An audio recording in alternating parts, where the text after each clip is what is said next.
สวัสดีค่ะวันนี้เราจะมารีวิวซีรีส์จีนกันอีกแล้วนะคะวันนี้มารีวิวซีรีส์เรื่องวังเดียวดาย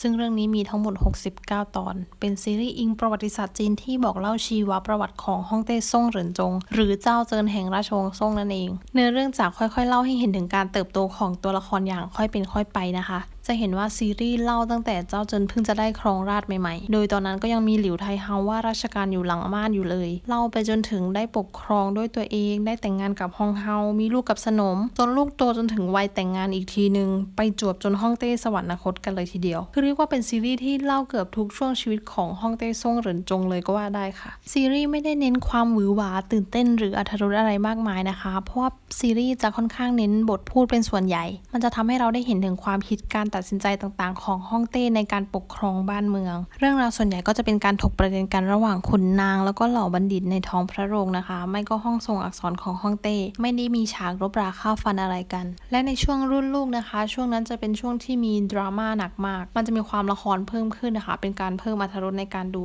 มากขึ้นซึ่งเดี๋ยวท้ายๆคลิปเราจะสปอยความดราม่านี้ให้ฟังนะคะคือนอกเหนือจากการเล่าเรื่องการเมืองการปกครองแล้วนั้นมันยังรวมไปถึงการเล่าเรื่องราวชีวิตครอบครัวของฮ่องเต้ด้วยนะคะคือสำหรับบุคคลที่อยู่ในราชวงศ์อะค่ะไม่ว่าจะเรื่องอะไรก็แล้วแต่ไม่เคยมีคำว่าเรื่องส่วนตัวเลยเพราะทุกเรื่องล้วนเกี่ยวข้องกับการเมืองการปกครองทั้งนั้นรวมไปถึงการแต่งงานของบุคคลในราชวงศ์ด้วยเหล่าขุนนางและบัณฑิตก็ต่างสามารถออกความเห็นกันได้ทั้งนั้นเลยจะสังเกตได้เลยนะคะว่าซีรีส์ที่เกี่ยวกับเรื่องของราชวงศ์หรือวังหลวงนั้นเมียที่ฮ่องเต้รักที่สุดส่วนใหญ่จะไม่ใช่ฮองเฮาแต่มักจะเป็นสนมที่ตำแหน่งสูงเป็นรองจากฮองเฮานั่นเองเพราะว่าการแต่งตั้งฮองเฮานั้นมันไม่ใช่เรื่องของความรักหรือความรู้สึกส่วนตัวนะคะเพราะว่าเขาจะมองในเรื่องของชาติตระกูลแล้วก็ความเพียบพร้อมและเหมาะสมมากกว่าแต่ว่าเรื่องนี้นะคะเราคิดว่าความสัมพันธ์ของฮ่องเต้และฮองเฮาอาจจะไปได้ดีกว่านี้ถ้าทั้งคู่ไม่ได้มีเรื่องเข้าใจผิดฮองเฮาก่อนที่จะถูกแต่งตั้งเข้าวังมานะคะนางชื่นชอบฮ่องเต้มากๆก่อนอยู่แล้ว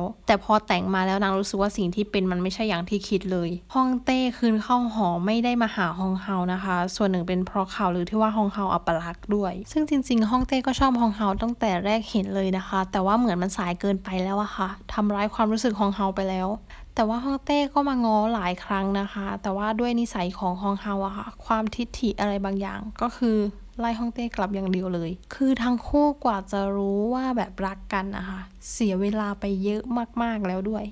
ฮองเฮาคือผู้หญิงที่เหมาะกับตำแหน่งประมุขวังหลังที่สุดแล้วเป็นคนที่อยู่ในกรอบธรรมเนียมมากเคร่งกฎระเบียบมีสติแข็งแกร่งจัดแจงเก่งคือเรียกได้ว่าเป็นฮองเฮาที่เพอร์เฟกต์มากแต่ถ้าพูดในฐานะเมียก็ถือว่าสู้คนอื่นไม่ได้เลยจริงๆด้วยนิสัยของฮองเฮาอะค่ะทำให้ฮ่องเต้มีอคติกับฮองเฮาอยู่บ้างนะคะเพราะว่าเหมือนเห็นเงาหลิวไทเฮาจากตัวฮองเฮาอะค่ะเนื่องจากฮ่องเต้มีปมเรื่องแม่นะคะเพราะว่าหลิวไทเฮาเคยกีดกันไม่ให้ฮ่องเต้ได้เจอกับแม่แท้ๆของตัวเอง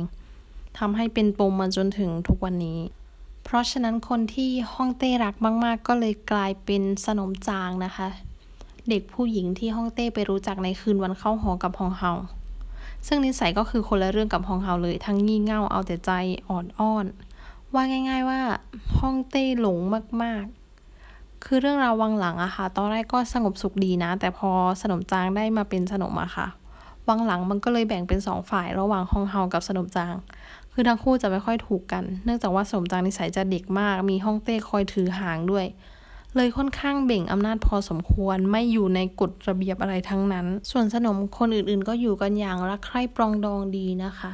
ไม่ได้มีใครมีปัญหาอะไรกับใครโอเคค่ะก็มาถึงช่วงที่เราอยากสปอยแล้วนะเกี่ยวกับดราม่าขององค์หญิงฮุยโหรนะคะองค์หญิงเป็นลูกสาวคนโตที่ฮ่องเต้รักมากๆเลยนะคะถูกเลี้ยงดูแล้วก็เอาใจอย่างดีมาตั้งแต่เด็กเลยนิสัยองค์หญิงก็เลยจะค่อนข้างเอาแต่ใจพอสมควรนะคะซึ่งเรื่องนี้เราก็ไม่โทษองค์หญิงนะคะเพราะว่าเธอถูกเลี้ยงดูมาแบบนั้นวันหนึ่งองค์หญิงก็ได้ไปชอบพอกับหลานชายของฮองเฮาอะค่ะแต่ว่าฮ่องเต้ไม่ปลื้มพวกขุนนางก็ไม่เห็นด้วยเลยต้องแต่งไปกับหลีเว่ยผู้ชายคนนี้คือคนที่รักองค์หญิงมาตั้งแต่ยังเด็กๆเลยแต่องค์หญิงก็ดูไม่ได้มีความรู้สึกดีอะไรให้กับผู้ชายคนนี้นะคะออกแนวที่จะรังเกียจด้วยซ้ำซึ่งการแต่งงานครั้งนี้องค์หญิงก็ไม่เต็มใจมากๆอยู่แล้วด้วยบวกกับที่แม่ฝ่ายชายอะค่ะค่อนข้างบงการทำให้หลังแต่งงานไปแล้วเกิดเรื่องราวใหญ่โตเลยจ จนต้องเลิกรากันไปซึ่งเรื่องราวมากมายที่เกิดขึ้นกับองค์หญิงนั้นก็คือมีหวายจีคอยอยู่เคียงข้างเป็นคนที่คอยช่วยเหลือแล้วก็รับฟังองค์หญิงมาตลอดเลยทั้งคู่เลยมีความรู้สึกดีๆให้กันนะคะแต่ว่าความรู้สึกดีๆที่มีนั้นก็จำเป็นต้องตัดขาดจากกันไปเพราะมันเป็นเรื่องที่เป็นไปไม่ได้มันเป็นความรักต้องห้ามอะค่ะเนื่องจากว่าไหวจีเป็นเพียงแค่ขันทีซึ่งเขารับใช้องค์หญิงมาตั้งแต่องค์หญิงยังเด็กๆเลยอะจนองค์หญิงแต่งงานออกไปแล้วก็ยังต้องตามไปรับใช้คือเรียกว่าอยู่กับองค์หญิงมาครึ่งชีวิตเลยก็ได้อะค่ะเป็นคนที่เข้าใจองค์หญิงที่สุดแล้วอะคือเราสงสารมากเพราะว่าหลังจากที่ทุกคนรู้ถึงความรู้สึกของทั้งคู่ที่มีให้กันนะคะก็คือถูกจับแยกกันเลยหวายจีก็ต้องออกนอกวังไปเลยไม่ได้ให้เจอกันอีกองค์หญิงก็เหมือนเสียสติไปเลยอะค่ะอารมณ์แบบใจสลายมากๆอะใช้ชีวิตเหมือนเดิมไม่ได้แล้วเราคนดูยังรู้สึกใจสลายตามเลยอะคือสงสารทั้งคู่เลยแล้วคือถ้าได้รู้เรื่องราวของการกลายมาเป็นขันทีของหวายจีอีกอะคือยิ่งใจสลายคือหวายจีอะค่ะถ้าไม่ถูกตอนเป็นขันทีก็คงได้เป็นขุนนางเก่งๆได้แต่งงานมีครอบครัวเหมือนคนอื่นไปแล้วคือเป็นเรื่องที่ทำให้เราทั้งรักแล้วก็สงสารขันทีแบบสุดใจไปเลยรุ่นลูกเป็นช่วงที่ตับพังของจริงคือใครชอบแนวตับพังอะไรแบบนี้เราแนะนำให้ดูเรื่องนี้เลยสำหรับซีรีส์เรื่องนี้นะคะเรามองว่าเป็นซีรีส์ที่งานละเอียดมากๆทั้งองค์ประกอบภาพแสงสีมันสมจริงมากทุกคนคือบางซีนนะคะมันไม่ได้เป็นซีนสำคัญอะไรมากมายหรอกแต่ว่าเขาใช้นักแสดงเยอะมากนะแล้วเป็นนักแสดงที่มีบทบาทพอสมควรทั้งนั้น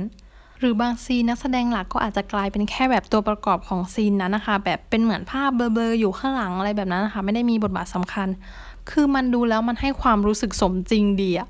ดูเป็นซีรีส์ที่ใช้งบเยอะอะค่ะคนดูก็คือคุ้มจริงๆนะเราว่าเป็นซีรีส์ที่ควรค่าแก่การดูนะเรื่องนี้ก็บอกได้เลยว่าวังเดียวดายสมชื่อเรื่องนะคะตั้งแต่รุ่นพ่อแม่ไปยันรุ่นลูกเลยทีเดียวซึ่งถ้าใครรู้สึกว่าสนใจอยากดูก็ไปหารับชมกันได้นะคะที่ VTV ก็มีนะคะสำหรับวันนี้บ๊ายบายค่ะ